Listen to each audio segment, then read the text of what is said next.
Oh, you new people, do you recall it's only been a week or so ago that I apparently raised some hell about everybody being here on time so I could start? What the hell does that mean? It's very important that it started at 8 o'clock.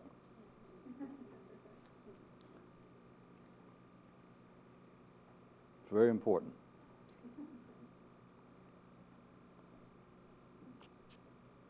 Is it 8 o'clock? I know last time I promised I was going to talk about why people are intrigued with criminals and idiots and fools. Nothing personal to any of it. But I have decided maybe I'll get around to it. But I think tonight, and for you people out of town, since none of this is getting on cable, be sure you people out of town in the other cities that these things on Tuesday do not make it on your local station. But I thought we'd just talk about real stuff, because it may be a time, I don't know how much longer I'm going to do this, and we'll talk about real stuff. I think amongst you people known as facts. I'll tell you some real stuff. What does it matter what time you start? But that's what I was going to talk about. I was going to give you another history in a different way, but real point blank, about this sort of thing. But it's not autobiographical.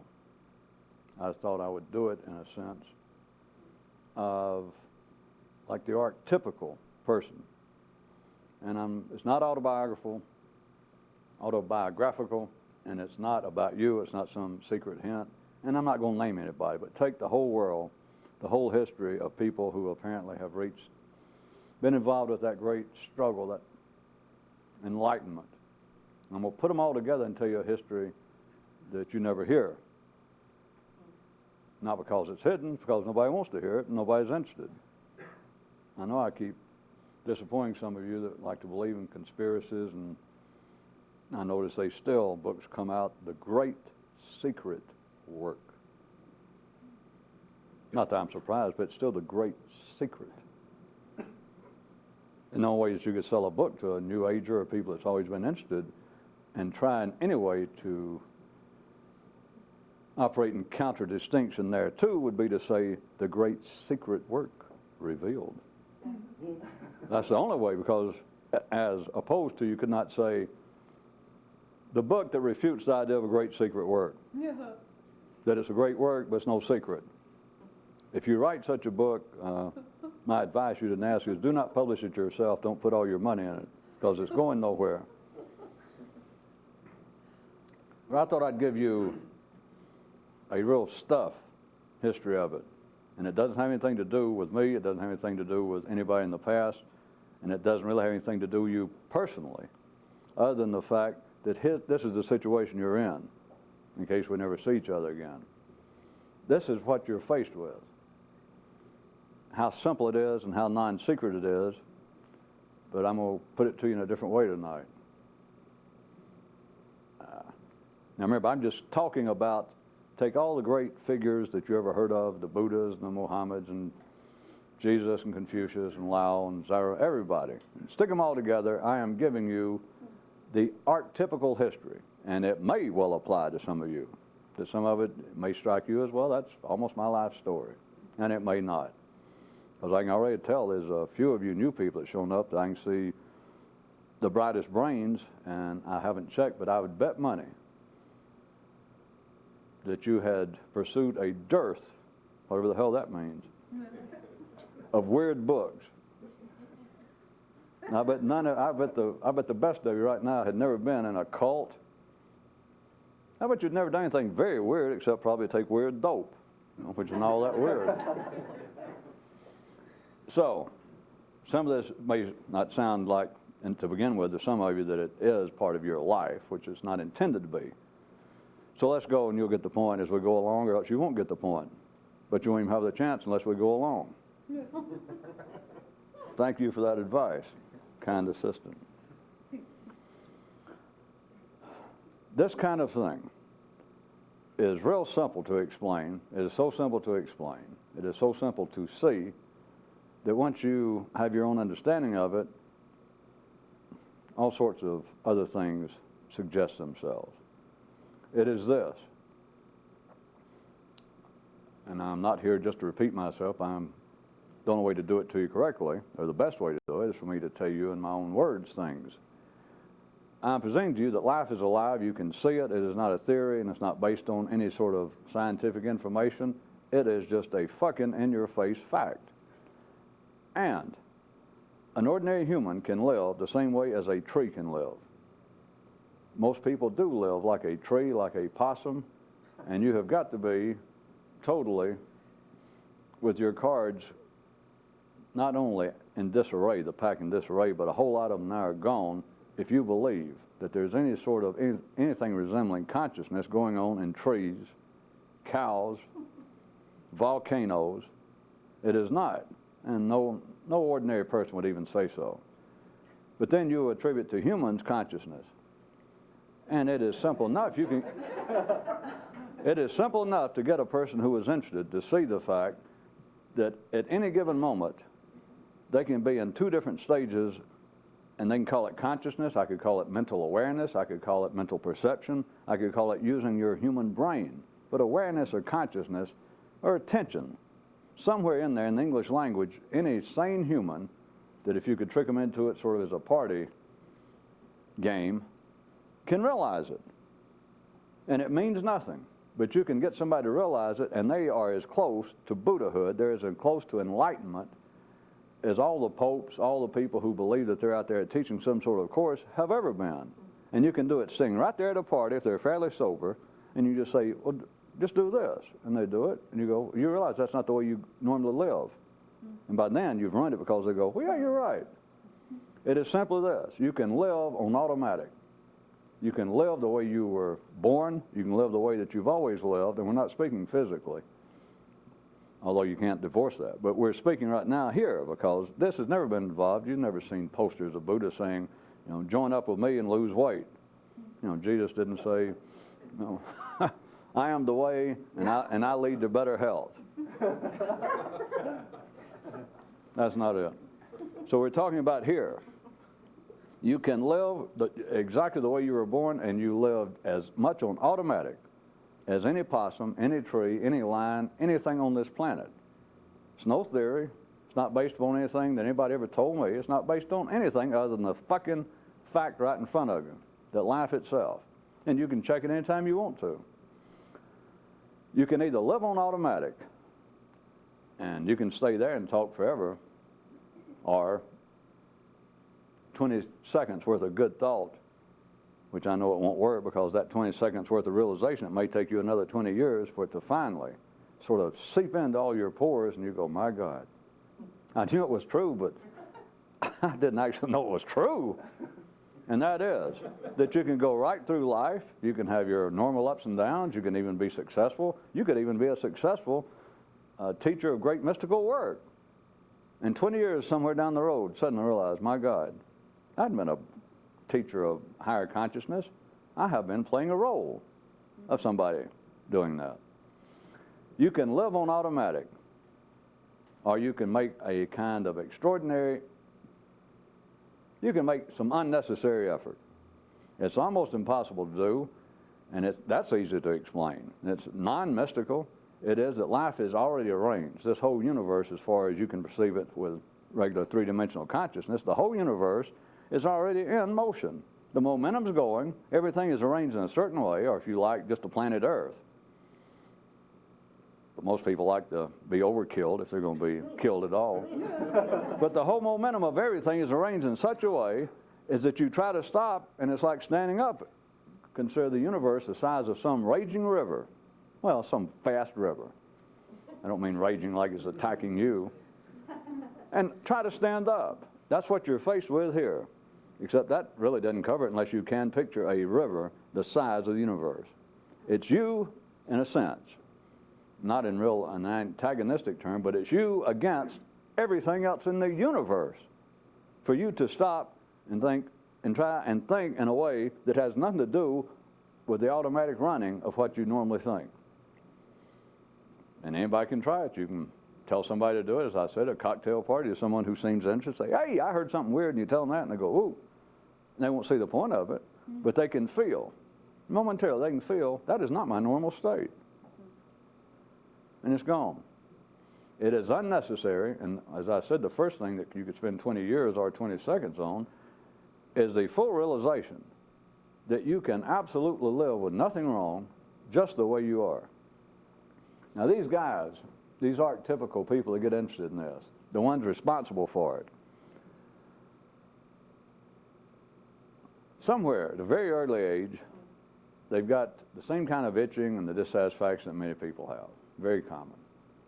And it seems to be to an extreme, and there are two easiest ways to put it.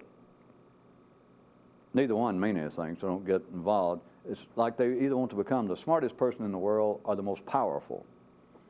And that's the way many of them start out, is what I'd like to do, because they may not be able to equate the two at some early age, let's say in their teens, but they're just convinced.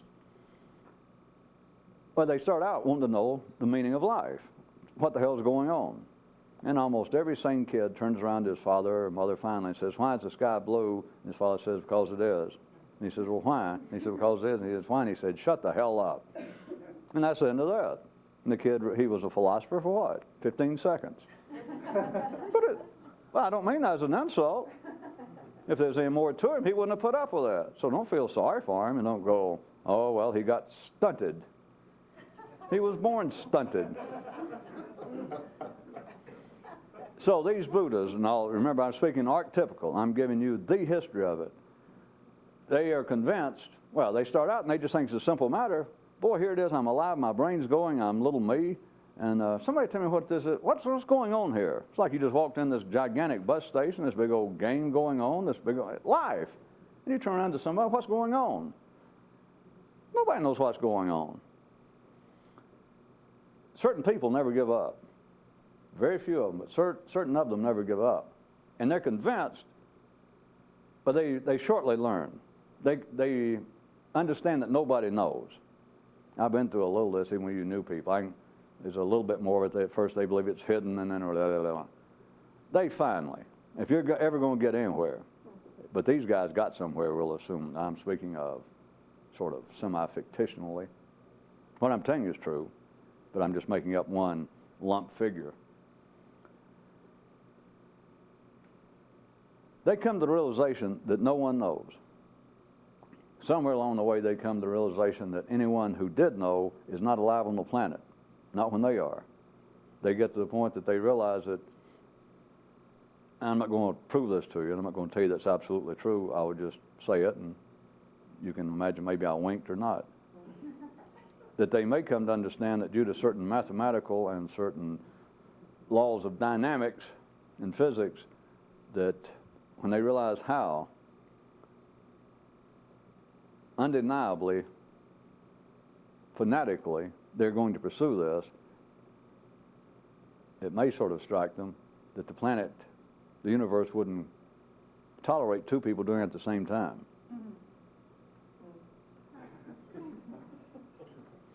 So, they come to the absolute personal conclusion. They don't go out in the street, and they don't tell anybody, they don't wave a banner, they don't hurrah, they don't whine.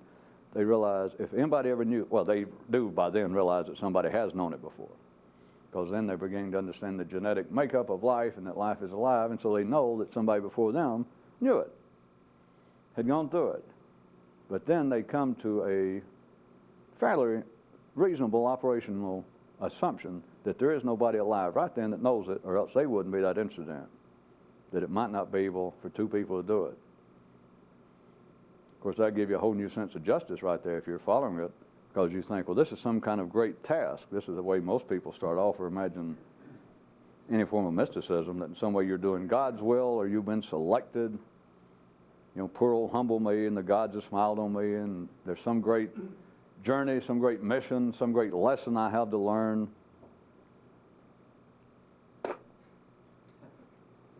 You'll never get anywhere. My figure has gotten past that point. He understands this is no calling. This is nothing that the gods have selected me from. It's almost to the point, this is my own kind of private insanity. Now also by then, these kind of people understand what ordinary insanity is, which is simply being uncivilized, that you're still too much below the level of consciousness. and being insane or not insane is no longer the question, because they're then to the point that they can fake whatever is called for. So they can fake being insane even if they weren't, which they are. But they could fake it. It means nothing. You're not called by God, but I was going to point out that it gives you your first big jolt of justice, because you realize there's no way they're going to have to kill me. I'm just going to have to die. There's no way I'm ever going to get over this. And by then, you know, I'm just going to tell you that they knew that other people had known it. I guess the easiest way to tell you is that they could glance through, they could open up the Bible or the writings of, you know, the diary of Zoroaster or somebody, the writings of Buddha, and they just open it up for 2 or 3 seconds and forget which part they read. They just look at it. If you want to know it another way, that's not what's required. You can do it without reading anything. But as soon as they look, they go, oh yeah, okay. So at least I'm not the first on the planet, which is good for your humility, which counts for a lot. That counts for the same thing as being on time for a mystical meeting. It's just as important. Always be on time and be humble. That's 2. And be well dressed. Well, there's a lot of other rules, but I won't go into them because they're kind of off-putting to some people. It's very important.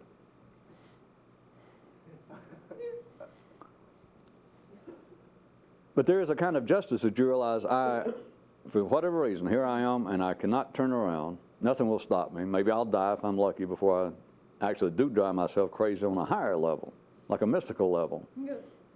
I wouldn't call it crazy. Damn near terminal irritation. Private irritation, you got to keep it hidden. But the first jolt of justice is that here you are, and you may realize that only death's going to stop it, and that you know that there is, other people have done it, and you realize that I may be as interested in it right now as anybody on this planet, and then you may realize, my little wink and semi-joke, that you may also have a grave suspicion that the universe, or this planet at least, I should say, will only tolerate perhaps one person at a time doing this. It's just the way things are. And so here you are, the one person ready to do it, and then suddenly realize, well, that means that there's nobody else here that can tell me how to do it. And you'd like to jump up to the Mother Nature, the sun, or whoever you believe in, and say, thanks a lot. I mean, how can I express my deepest gratitude for this fortuitous arrangement of circumstances? They press on with it, and they find the very thing that you can teach somebody, you can show somebody. You can't teach them, you can show somebody. And that is, they're walking around, and they may have to go through the Buddha. That's one of the best laid out stories. The only reason I keep referring back to him sometimes as an example. But the whole idea that a man went through all of the known, recalled, so-called, and recalled mystical systems. He went through everyone he could find. He went to foreign lands, pursued them, tortured his body, did everything he could, and it still didn't work. And then one day it hit him. I've damn near killed myself. I've traveled all over the world, which could have been interesting, but I wandered all around. Back then, you got to remember, they didn't have air-conditioned cars. You had to walk. But you realize I've been walking, pounding the pavements and the dusty roads for 30 years, damn near killed myself, hung out with all kinds of people with just minimal intelligence, done all of this, and suddenly it hit him, sitting under a tree, which you could look at metaphorically as sitting under the most mundane of circumstances, not sitting under a temple, not sitting under the auspices of some great guru, sitting under a damn cheap tree. And suddenly it hit him what this was all about, what he'd been looking for, and he realized I didn't have anywhere to go. Torturing my body, boy, that helped a lot.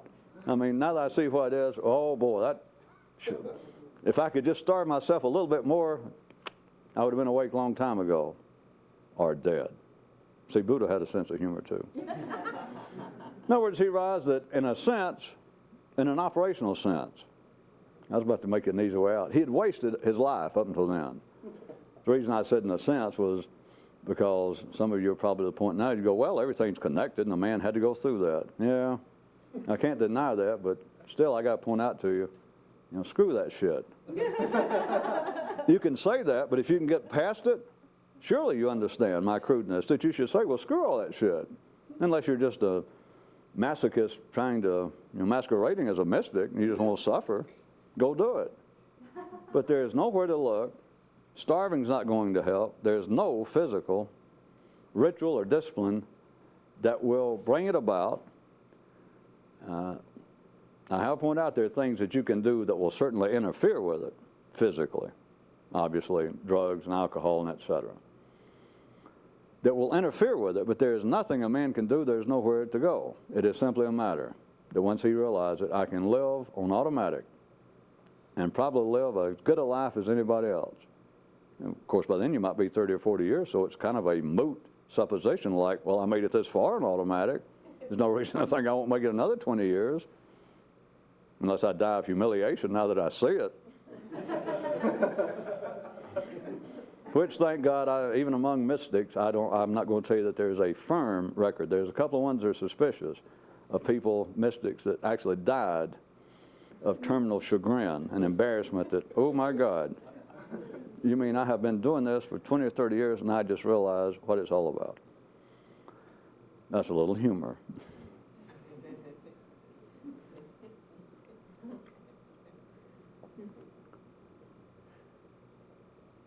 But if it is as simple as I am putting it to you right now, that the whole idea, no matter what it's called, but the whole idea of some other state of consciousness, a mystical organ, etc., is a matter that you can taste the reality of it. And I don't mean it in some relative way that does not actually bear upon the reality of it. Ultimately, you can taste it simply on the fact of thinking, am I actually conscious of where I am right now, or am I just running on auto? Am I just stumbling around? You could be doing something important, doing taxes, talking to somebody on some important matter, which normally, if it's an important matter, we're talking about a normal civilian important matter. And so the idea that you will suddenly remember that you're just operating on auto is almost impossible if you think about it. In fact, I've had people that claim when they heard about it that they tried it and wanted to come back and register a small complaint like, wait a minute, this began to mess up my life. I was in the middle of arguing an important case. I'm an attorney, or I was an accountant, and I was trying to show this man how he should set up his offshore foundation, and suddenly it came to me, well, you're just sitting here babbling, and I almost lost a client. They almost lost their mind. That was their imagination. That was obscure, I'll grant you, but someday some of you sooner or later will say that or think it. That, wait a minute, trying to do this is interfering with my life. Well, now that I stopped there, I didn't mean to, but let me give you from another view. If trying to be more conscious interferes with your life, just ponder, we don't have but a few seconds, just ponder what kind of shitty, dumb, dull life did you have if trying to be more conscious, but I understand it. You understand what I'm saying, don't you? And I've had people tell me that, quite seriously, and say, since I've thought about that or heard you or they read something about it and got their own interpretation, which, was fairly close about, trying to stay conscious in some way, trying to be totally aware of what you're doing. And they would say, well, I was right in the middle of a big business deal. I mean, I was about to take this guy to the cleaners. And, we was about to shake hands and sign the deal. And I suddenly thought about this. And it kind of went, and just that moment of hesitation, I lost the moment. I lost the deal. No, they didn't. But you understand what people believe that, some people. There is no consequence other than the fact it will pass through your mind. People like that, it's not, no harm's done. But it is sort of funny. It's witnessed by your laughter, whether you understand it fully or not. For somebody to say trying to be more conscious and alert, trying to be more intelligent, is beginning to screw up my life. You think, well, all right. Just thank God they're not intelligent enough to hear that and then have to go off and think, no, wait a minute. Because see, it just gets worse and worse, which is impossible. Because, see, if it got worse and worse, the more I think about it, the more it interferes with my life. I can say, well, that's like a snowball picking up, getting bigger and bigger and rolling downhill, right? That sounds like a good metaphor. Wrong. It would be trying to roll uphill, which is impossible. You follow? People don't, that's like somebody told me that they were using the method of trying to remember themselves. They were using that description. They came to me sometime, somewhere I was appearing, and after the meeting said, well, you ever heard the Sufi thing? Oh, yeah. He said, well, I got a friend here. Another guy was standing there, and he says, he started doing this. We've been working on it for years. We've been attending some meeting somewhere, and he says, and my buddy got to the point now he can do it all the time. I was trying to get away from him, but I said something like, and tried to nod like, well, that's very impressive. And I tried to get away, and the guy that just been standing there, finally he said, in fact, I got the point, I can't stop. I didn't know what you call it, but that's the same thing as saying, trying to be more alert, trying to be more intelligent, trying to be more conscious is beginning to interfere with my life. Don't think about it. Or if you can think about it and hold that thought, you will be able to run a snowball uphill. Yeah. Then something may happen. The whole thing, the beginning and end of it, is that you can either live your life on autopilot, which almost everybody on this planet does. If you think, you're still mistaken if you think, just because there are these large organizations, and even historical ones, that there's still Sufi schools, still secret internal Buddhist monasteries. I know all that. Trust me, I know what they are. But if you think that there are thousands, hundreds of thousands of people involved with this, I mean, actually doing it, when I say involved, there are people, it's their hobby. There are people who even, it's their profession. But if you think that there's a bunch of Buddhas walking this planet, a bunch of people who are not working up here on automatic, you're on extreme automatic, because it's not true. And all you got to do once you begin to see it in you, and I'm not going to explain it much more, it's just, you understand that the whole arrangement of the universe, everything is just beautiful. That's why I periodically will point out to you that recently I wrote a little news item. Do you not find it interesting that of all the people that history recorded that apparently had that kind of experience and saw life head on, no, I'm just taking their word for it, all the ones you ever heard of, and they say that they actually saw God, whatever they call it, not one of them ever has a harsh word. They never come back with any criticism. They come back babbling when they try to talk, and their friends try to say, well, tell us, now that you have had the enlightenment, tell us, finally, explain to us why there's evil in the world. Because they know there's not. There is no criticism. There's nothing to say about life in any way. The point being that the momentum, the arrangement, and the structure of life, regardless of how it looks to limited intelligence, the whole thing is running quite nicely. And part of its running quite nicely is humans now having the ability to think, as they call it. They got polarized energy running, and they can speak. And so the whole world, at any particular time, at any particular area, look at the planet as a playing field. Over here, you have the Bulgarians playing against the Romanians. And over here, you got the Catholics against the Protestants, and the Jews against the Arabs, whoever. You against your neighbor. It is part of the system. That is part of the energy that runs it. But to see what's going on in life, that's the end of it. After that, you got to either get a bad case of the blabbers, which is fairly common. That's how most religions, and that's how most of the so-called mystical systems you ever heard of started, was somebody who did have it, someone who saw it. It's not important. And it's like they lived too long, they came back and they got weak, they got indigestion. They talked to the wrong person, and the wrong person assumed their identity, so that what you heard about Moses or somebody, it wasn't really him. It was somebody grabbed him and stuffed him in the trunk of a car and assumed his identity after he heard what he had to say, and he thought, hey, I could make a living out of that stuff. It's one of the two, because I assure you it was not the real Moses, it was not the real Lao or Confucius that you read about. Those people did not do it, and remember, I'm speaking archetypically of them all put together. So the man realizes, he finally realizes there's nowhere to look, there's nowhere to go. It is as simple, as an egg dropped on the pavement. There it is. I can either do that or do what I'm trying to do right now.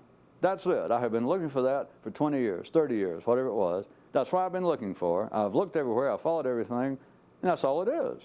That's it. There's no doubt. There's no question. There's nobody else to look to. You don't need verification. That's it. Now consider,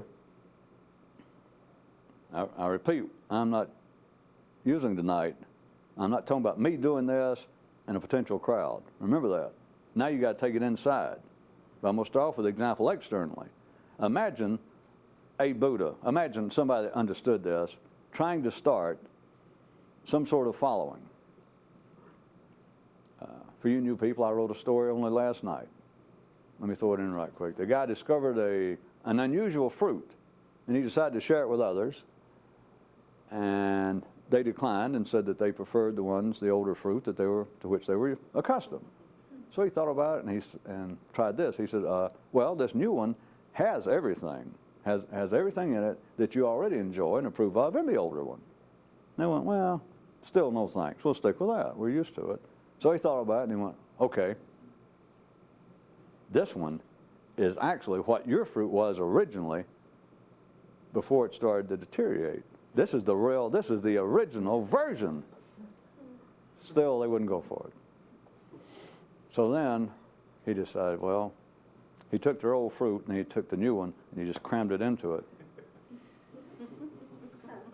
I just throw that out and we'll go back to where we were. It just came to mind. Say, I get to use my own stories free. I don't have to pay royalties. Imagine someone trying to tell, if we take my description, imagine one of these figures trying to start something on the basis that he comes out and he says, all you people, maybe at first he says, everyone who's ever been interested in enlightenment, et cetera. So people show up and he says, all right, we're going to cut through all the crap. And he shows them right then, he just points out, you have lived up until now. Some of you are successful, some are not. All of you are now well into your mature years, you're adults. You have lived and you have not been conscious. You're not supposed to be conscious. You are exactly what you should be. And you don't have to be. Some people. And he would tell them the truth. He said, I can't guarantee it, but I can show you right now. All you got to do is just give it a try, and you can tell that right this second, any given second, you can do something in your brain to the point that you realize what I'm doing right now, the awareness I got, I didn't have just before you told me to do it, just before I thought, all right, I'll do it. You go, well.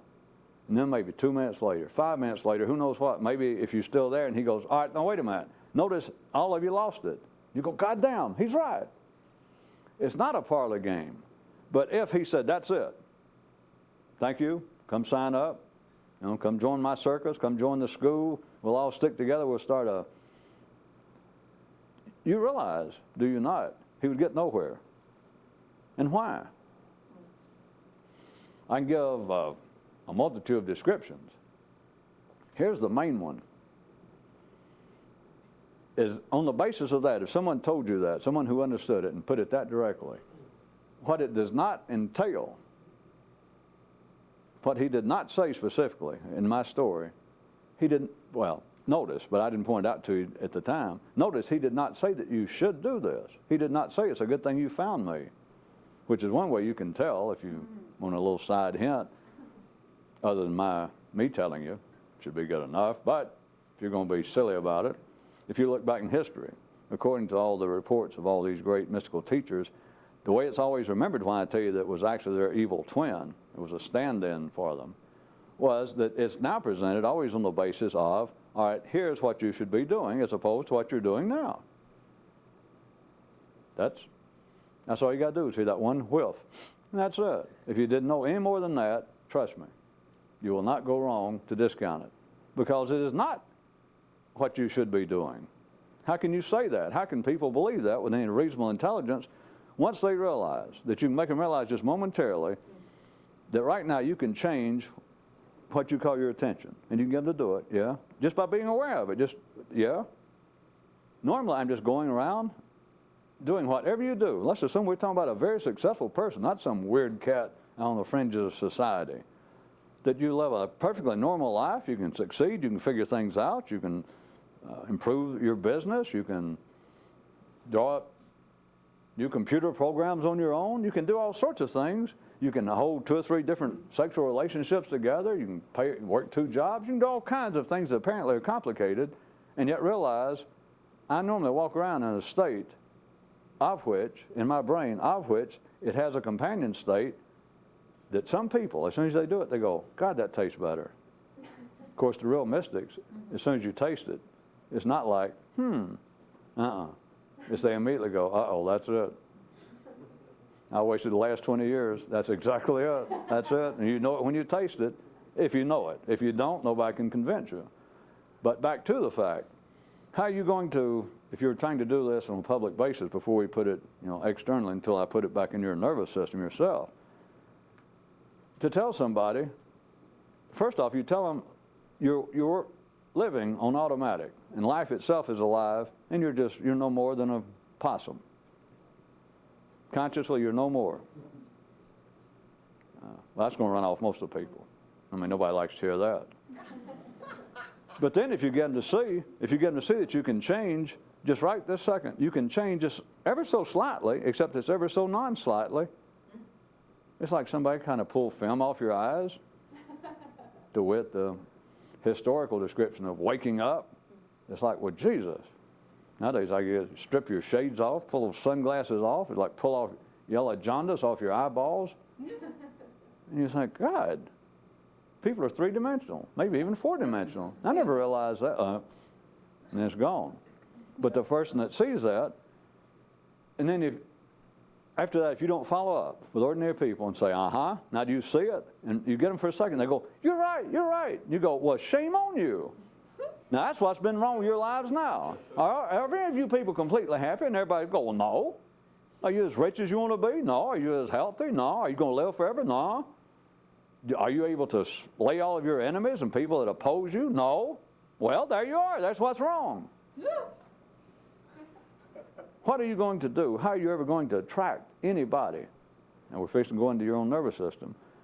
If you don't tell them, all right, listen to me, because you should. Yeah.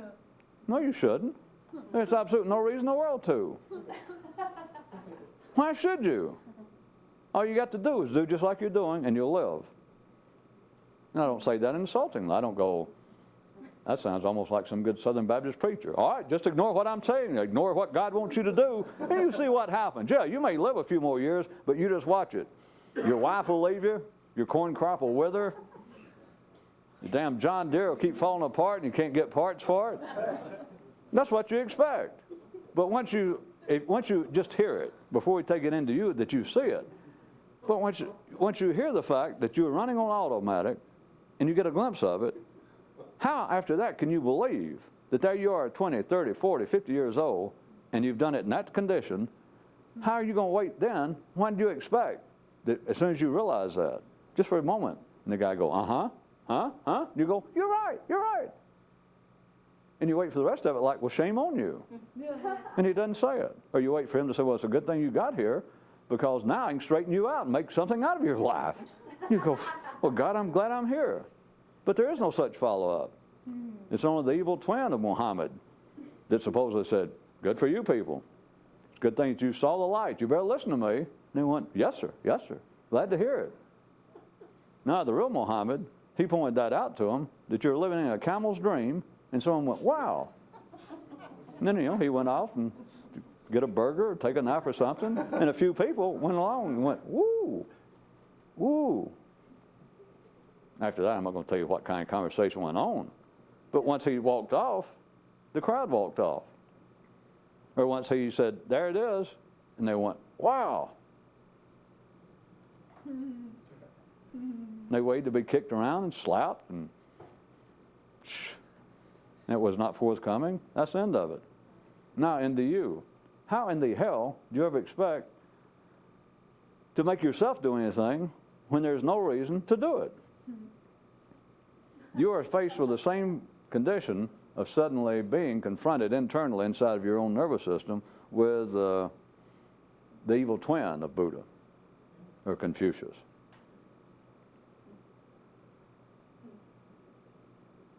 No? Is anybody listening? Instead of the evil twin, once you see what it is, you're confronted with the real version. You don't know it until you get past the evil twin, that is, of thinking, well, I'm not living right. Yeah. I'm not doing right. The only way the person is not doing right at any meaningful level is they're genetically wired up to want to be more conscious. And that's it. Every other thing is a hobby. Every other form of guilt, embarrassment, uncivil behavior is a hobby. and it is as automatic as anything else a person does. There's only one real form of guilt. That's one word worth fooling with. And that is, I'm not as conscious. I want to know what the hell's going on. In other words, I want to be a mystic, and somebody's going to have to kill me. If I get close to find out how to do it, and I think somebody knows it, and they don't tell me, they better be prepared to die. Because I'm going to take them with me. They're going to tell me, or one of us is going to die, or both of us are going to die. It's that kind of attitude. But then to realize yourself that there is nowhere to look once you see what it is, and then realize there is no reason I should do it, because I can go on just like I am, and then you start to get really pissed. If you're a real mystic. I mean, you get pissed to the point that people in Mississippi that came up with that term have the red ass. They don't even know what being mad is. As you walk around, there's no Buddha, there is no Pope sitting on your shoulder, there is no little Bible in your pocket, there is no voice of conscience, which there's not anyway, but there is no voice telling you, shame on you for some reason. There is no reason. There is no shame. There's only someone, a would-be mystic, has anything resembling shame, and it's not shame. Because he doesn't have to do this. Nobody told me he had to. Contraire, contraire. The rest of the world is not even intelligent enough to tell you not to do it. But they sure as hell are not going to tell you to do it. So you're not suffering from guilt. Anybody who says that they're in apparently some mystical school and insinuate in any way that they're doing it on the basis of guilt or that they felt it was their calling or their duty, do not buy a used car from them. Don't lend them any money. I wouldn't even sit close to them at a dinner table if they had a sharp fork in their hand. Guilt, sense of duty, calling of God, any sort of human feeling. If someone says that that's what drove them to this, no, it's just a hobby. It's nothing of any consequence. But consider what you're faced with, that once you see that, assuming that sometime you do, you are then not faced internally with the evil twin of Buddha. Is anybody listening yet? You're faced with the real thing. That is, you saw it yourself. You didn't see Buddha. You saw what this is. You saw that it comes down to, I can fancy it up and you can see it your own way, but it comes down to, am I going to live in my head? Because that's where it is. Don't have to look any further. Am I going to live right here in my head, in my thoughts, in what makes me civilly, humanely a man, which is this, not your body. Am I going to live here on automatic as I have done and as I do most of the day now, as I have, well, let's make it simple, as I have for the last blank number of years? Am I going to continue to do that, or am I going to struggle for this other condition? And there's nobody to tell you what to do. Once you get to that point, there is no voice of God, there's no voice of Buddha, there's no voice of anybody, certainly not your mother, not your priest, your rabbi, to go, yeah, go for it. They don't know what the hell it means. Nobody's going to tell you to go for it, but you understand there's nothing in you to tell you, well, good thing you finally felt the conviction from the voice of God or the voice of creation. Now, perhaps you'll straighten out your life. It's no more crooked than anybody else's. There is nothing to drive you on. Do you understand why? Do you understand the justice? Because it's not me attacking, as at least some of you older people around here know, but of every known form, every organized, apparently disciplined, mystical school of any kind.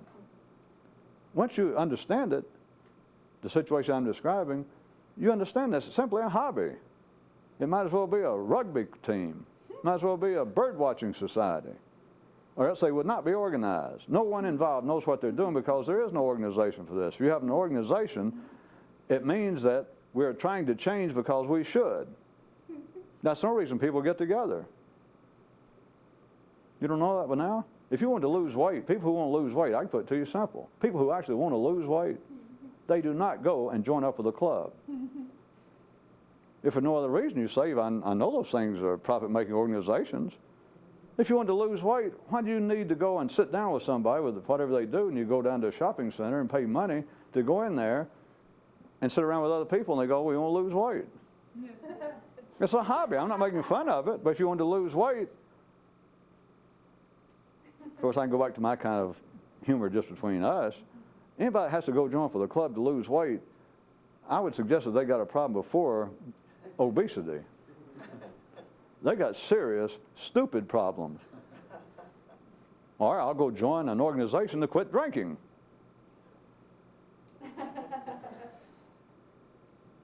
Does it make any sense? If you're ordinary, yeah. But you understand, did I make it sarcastic enough? It's stupid. If everybody wanted to quit drinking, if you had any resemblance to a man or smoking or lose weight, what do you need to know? Eat less. How do you quit smoking? You stop. How do you do so-and-so? Stop. That's it. But that is far too blunt, that is far too crude, and it has nothing to do with ordinary humanity, because an ordinary human says, I want to lose weight. They may or they may not. They may want to join a health club and try to pick up new sex partners. They just may be lonesome. Some of the older mystical systems, in case none of you people have been around the kind, if they're still around, used to meet in the public room of the city library on Saturday. At any rate, you've got churches are full of people who are simply lonesome. There's nothing wrong with it. It is a hobby. But once you understand that the rest of life, people who say that they're interested in such as this and they band together, I was trying to get you to see how ridiculous it is, even though not all of you seem to have laughed along, so perhaps some of you are overweight and drunken smokers and you didn't like the humor. But you got to understand it's ridiculous. If you look at it on the basis of what the person says, they say, I want to lose weight, or I want to quit drinking. You think, well, fine. No, I don't care. And they go, well, I'm serious. I want to. And you go, okay. And they go, well, do you know, is there some sort of club that meeting down at one of those programs? What do you mean a program? I mean, you need a program that next time you think, well, I'll have a drink, and you think, no, I won't. You need a program. Take the humor of that, the sarcasm. Me saying that, you don't have a drinking problem, you got a stupid problem, all right? Now, I can almost make that fly with people. But now you get into the area of matters spiritual, and it seems like a completely different ball game. Yeah. Well, it is if you're that stupid. It's the same thing. But then people say, well, I need guidance, I need help. Well, they can't help you. If you had any intelligence, hadn't you already asked them? We've been through that. All the Buddhas and all of you should have gone through some little touch of it, or most of you, that once your father said, well, go ask the priest. Once you kept asking about why is sky blue and why did my hamster die, and your father goes, like, and he said, go ask the rabbi. And you think, that's it. Go ask the priest, and you go ask him. And you keep bugging him once or twice, he'll try to throw you off and say, well, look here in the book, or, you know, this and that. And you finally just realize nobody knows anything. So what's it going to do to go join up? After that age, most people, kids, actually forget about it because it simply becomes a hobby. That is part of, at another level, as I pointed out to you, that is part of the function of the institutionalization in certain areas of humanity. It's part of education. It's part of the institutionalization. It is civilization getting together and then dividing up things into little hunks where people seem to specialize in it. It's because nobody knows what's going on, and so you get together. I can do that a little different. I can solicit some kind of sarcastic laughter out of most of you, but don't you see? And ordinary people almost admit, they go, well, you're making fun of me. I've been trying to lose weight for years. I've been trying to quit drinking. And it's not that easy. And it just seems to help to be around other people. I understand that. That's why I say it's a hobby. But you see that it does not have anything directly to do with stopping drinking. If you want to quit drinking, you quit drinking. You don't pick up a bottle. You don't drink. And they go, well, yeah, you say that. Right. Well, you said you wanted to quit. I just told you how. Don't. And I go, yeah, but you don't know. They know. I know. You know. That's not it. But you get into an area such as, well, I would like to be more conscious, or I want the experience.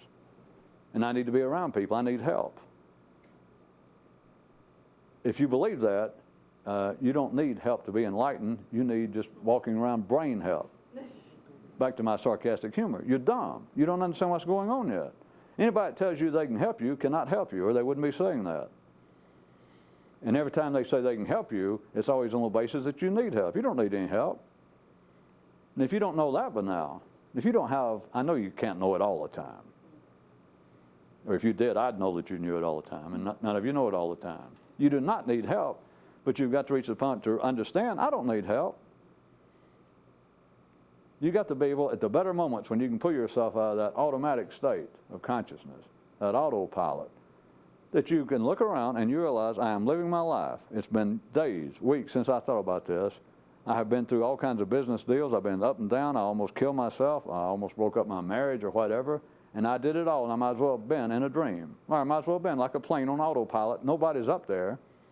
You can set it there and walk. The pilot can leave. He can jump out of the plane. The plane can fly for as long as the fuel lasts. And they can fly and nobody's there. And you realize it's not a figure of speech. It's nothing mystical. It's just a crude electrical, chemical fact. I can just wander around and do this. And so after that, there is no reason for you to say, well, I need help. I need somebody to help me do this. No, you don't. You're stupid. Who's going to help you do it? Well, maybe if I get around them, right. If I keep showing up over there and pay $12 every week, maybe I will lose weight. True. If you're an idiot, if it's a hobby. But understand what you're faced with now. There's nowhere to go. How are you going to sell this to anybody? How are you going to sell it to you? And even though I said it was it's not autobiographical. Autobiographical. Well, I told you, to do this kind of thing, it's very important to be on time, dress properly. What was the other one?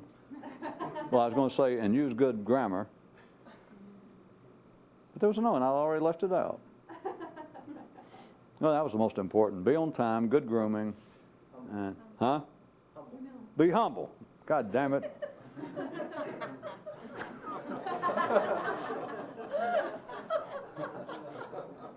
I like be humble. Well, you people are laughing, but it's funnier than you know, because at the heart of all religions and at the heart of all mystical systems, they'll have signs up, a slogan constantly remind you to be humble. If for any other reason, if I hadn't convinced you enough, and if you wandered into some monastery somewhere and you thought, well, do they know anything? If they got a sign up where they say, humility is important, they don't know shit. Because if anybody was around you what life's about, it's not a problem being humble anymore. God, that ain't... I mean, if you had to make up a list of problems, that wouldn't even show up on the mystics list. It's only ordinary people that feel like, well, either God has called me, I've been singled out, or the other version, I am being particularly persecuted and ignored just because I'm so superior. That's only ordinary people.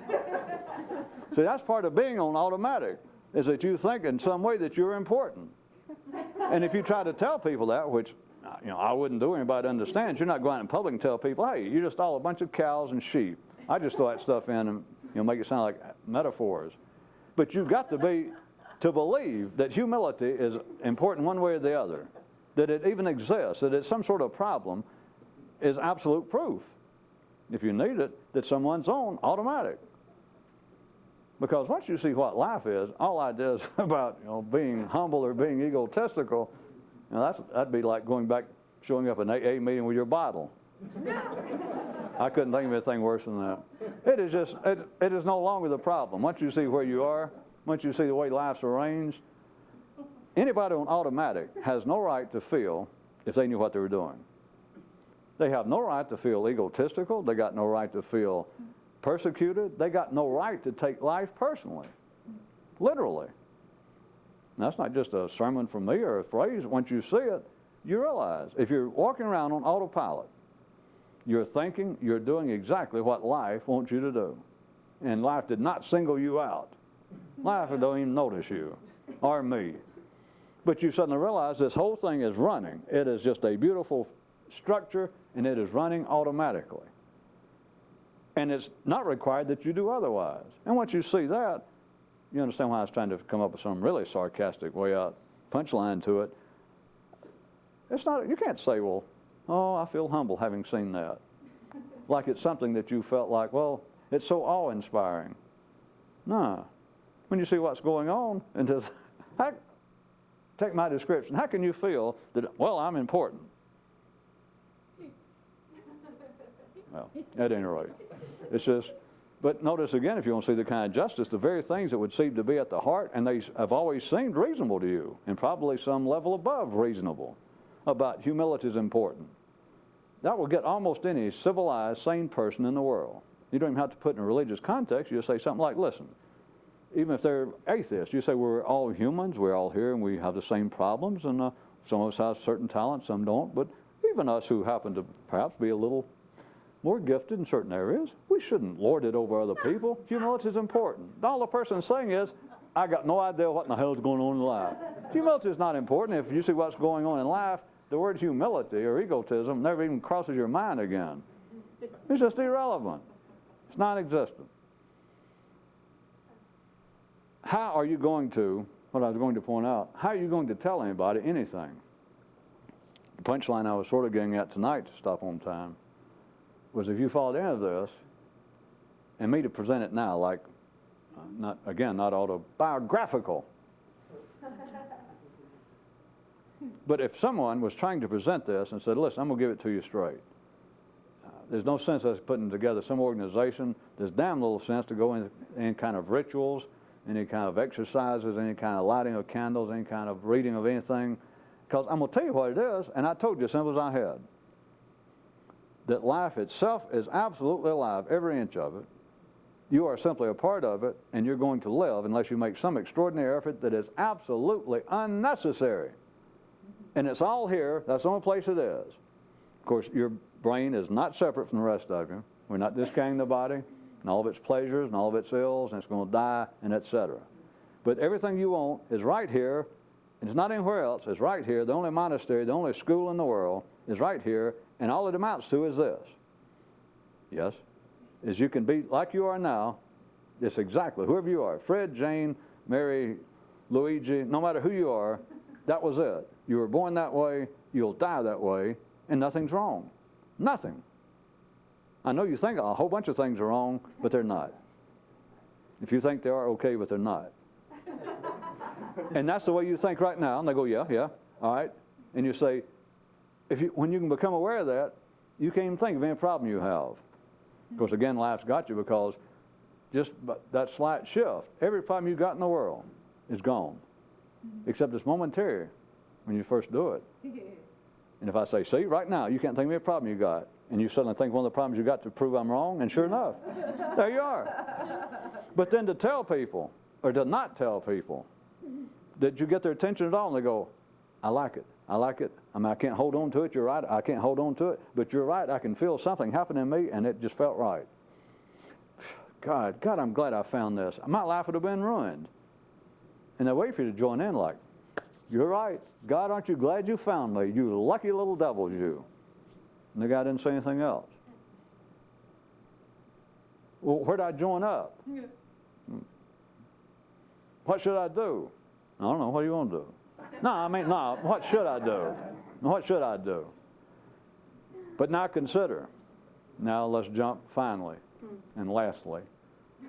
Even when you begin to see it in you, and let me verbally operate on the assumption that all of you have some glimpse of it enough to know that at least to some degree, that most of this, and maybe you'll even mumble to yourself, well, maybe damn near all of it, can only be done by me up in my head, and it's not that big a deal, it's not that big a secret.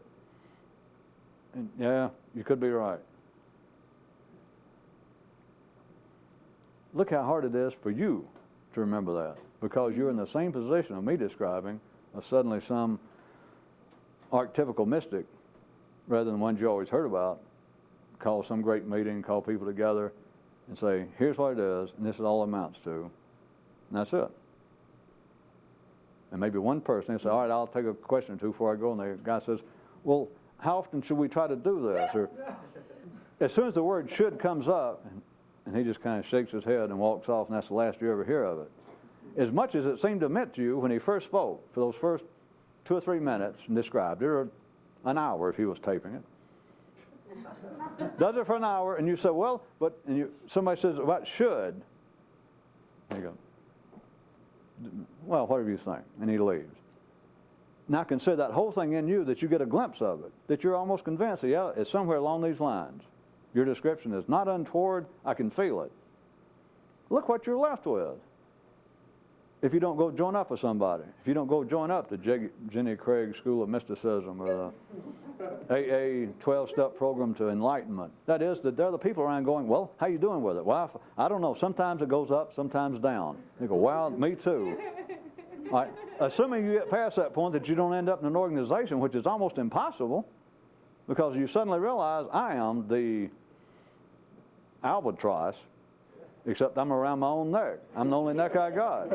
I am the wandering Dutchman, and it's not a sad thing, but you suddenly realize it's me. I just might as well be stripped naked with nothing and nowhere to look to, and that's me. But now, if you get past the point of worrying about out here, that somebody's going to help me, there's something I can join. Well, there's certainly things you can join, but you get to the point and realize, well, if it's something I can join, they don't know anything. And so you're almost to the point that, wait a minute, it is almost just in here. But then you're sort of left with you being your own Buddha type. It's how to make yourself keep doing it when every time that you even think about it, there is not that voice of conscience, of guilt, that is normally in the human nervous system, that tells you, well, you should not be drinking again, or you should be going to church, you should be going to temple, you should be going to a mystical meeting, you should be reading a new book. That doesn't mean that all this stops in you immediately. But what I'm saying is, on your best day, here is the justice of it. On your best day, when you're the least on automatic, there's the least reason of any known reason to why you should do this. In other words, you're closer to realizing, I don't have to do this. And you realize, yeah, you're right. Assuming you can talk to yourself in a different level, at a different level, is I don't have to do this. You're right. And there's no reason I should. You're right. That is not what you say, but I'm trying to get you to consider that there is nothing in the universe arranged in any way to give you much of an impetus to do this. Do you understand why you never hear this kind of history? I mean, somebody could take this tape. I didn't plan her to go into details any more than I normally do, but if I said this is the best history of mysticism, what if you took it down and tried to translate, put it on paper? Who would read it? I mean, even if I cleaned it up a little and put a little more thought into it and planning and made it gave it more of a chronological feel, still the point being, who would find that interesting? Those who claim that they're interested in such things. It would seem like I sort of pulled the rug out from under them, or I started blowing it up in the first few pages like a balloon and I sucked all the air out, or I did something. They just wouldn't like it. They said, well, what does it prove? What does it mean? Nothing.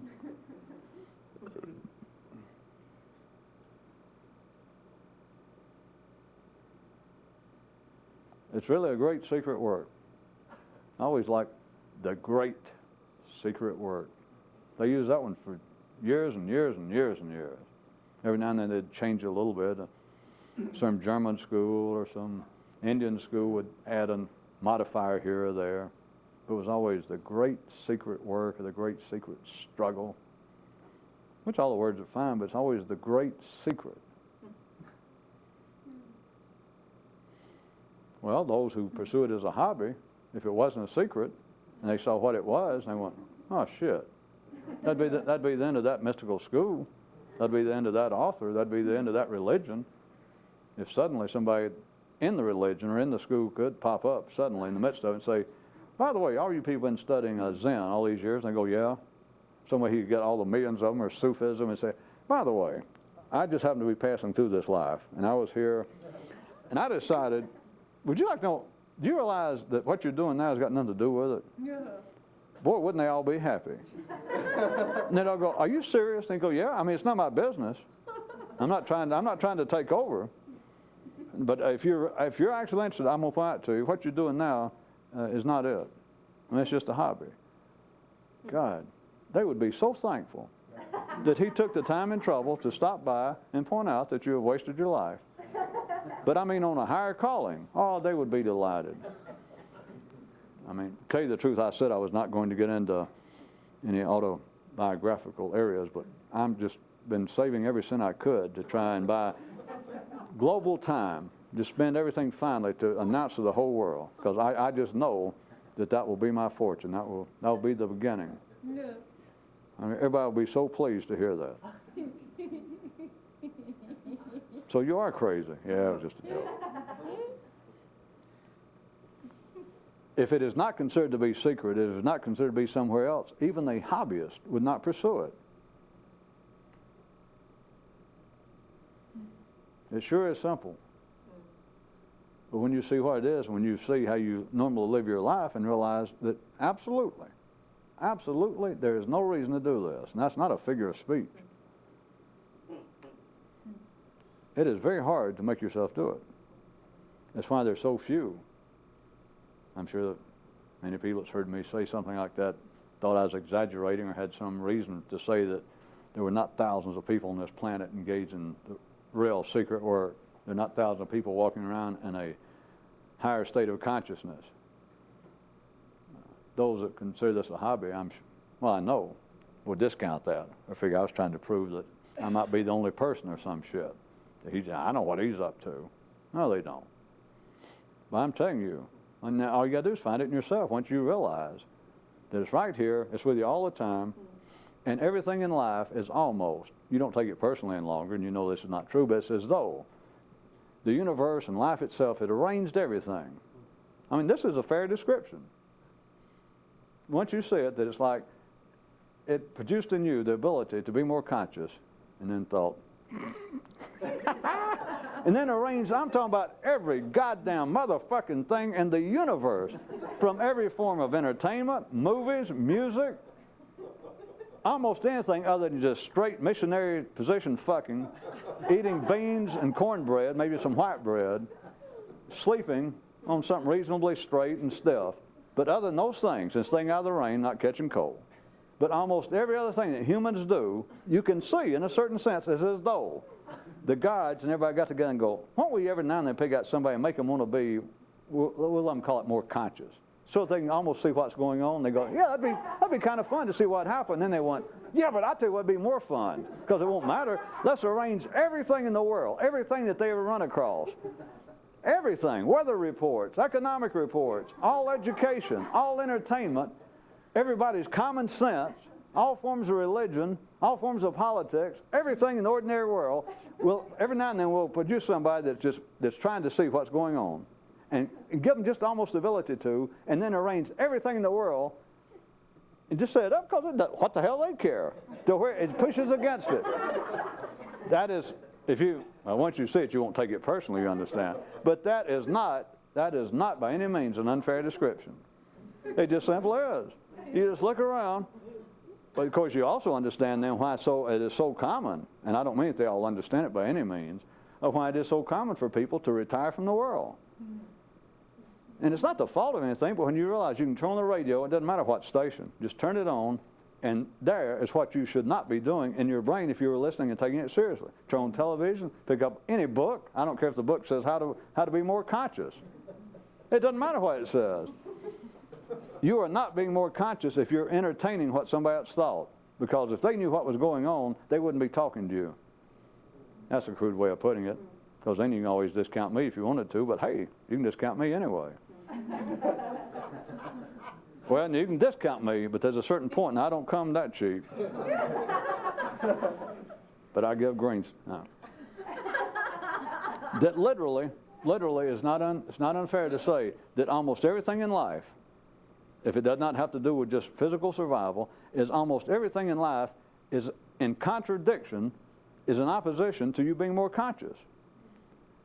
And surely some of you know that there's been religions and all sorts of ordinary people have said that, but they do it selectively.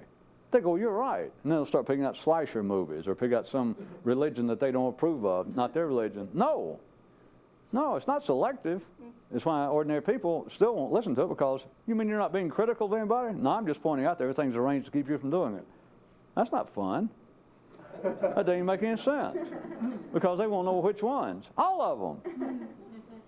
Which, as I was going to say, is sort of a crude and not necessarily understood way, but that is one way, is people going off and cutting out as best they can all outside human influences. It's been the classical method. And although I make fun of it and make up little hermit news items and stuff, it has something to be said about it. But you can live in the midst of, right here in Lincoln, Nebraska, and almost be a hermit. You just got to know how to do it up here. But there's something to be said, to just abandon everybody else if you can do it. if you knew what you were doing by then, just abandoning everybody else and going out and becoming a hermit and live in a tree and talk to the birds, if you do it before you know what you're doing, you'll end up being bird brain yourself. You'll just be spookier and sketchier than you were before you moved out there. But if you know what you're doing, there is something to be said about it, because everything in life, or put it another way, you understand I'm not criticizing by now, but there is nothing in life to encourage it. And everything else in life, if you go watch a movie, and like you normally do, or you wouldn't go look at a movie unless, as they call it, you begin to get involved. You get identified with the movie, you begin to vicariously live along with it, talk to the character. Anyway, you do it in your brain all the time, but see, most people don't get enough out of that. That's why you have to turn on TV or go be entertained. But all you're doing is listening to the ramblings, the automatic pilot noise of somebody else's plane, or some combination. But it is literally the kind of thing that should not be going on in your brain. It is in opposition to being more conscious. That's what being entertained is. What I was going to get around to, why people like the idea of criminals or the lives of criminals and of idiots and fools. But all of it, it is in direct opposition. Everything in ordinary life, which is another reason I know sometimes it sounds crude, but ordinary life is just nothing. The city life, to take that seriously, to believe that you in some way should be involved with it, to take common, publicly noted problems as your problems, you're just an idiot. You're on automatic, and you always will be. There are no problems in life. There's nothing to be solved. There's nothing going on. It's just all irrelevant to a few people. Except for the fact, I can say it's irrelevant. Once you see what it is, it's like the gods did, life did, stack everything out there. Things you're interested in, things you're not interested in. The crudest of things, the most artistic appearing of things, all the way from politics to art and music. The whole thing is arranged. And don't look selectively, all of it is arranged in such a way, almost, that every time you try to become a little more conscious, the gods kind of look down and go, oh, there's another one. They kind of, they turn the machine up a little bit, and just everything, just suddenly, the whole universe, or at least parts of planet Earth, turn on you and go, oh, no, you don't.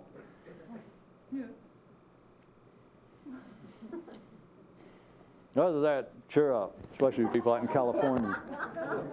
You people out in California.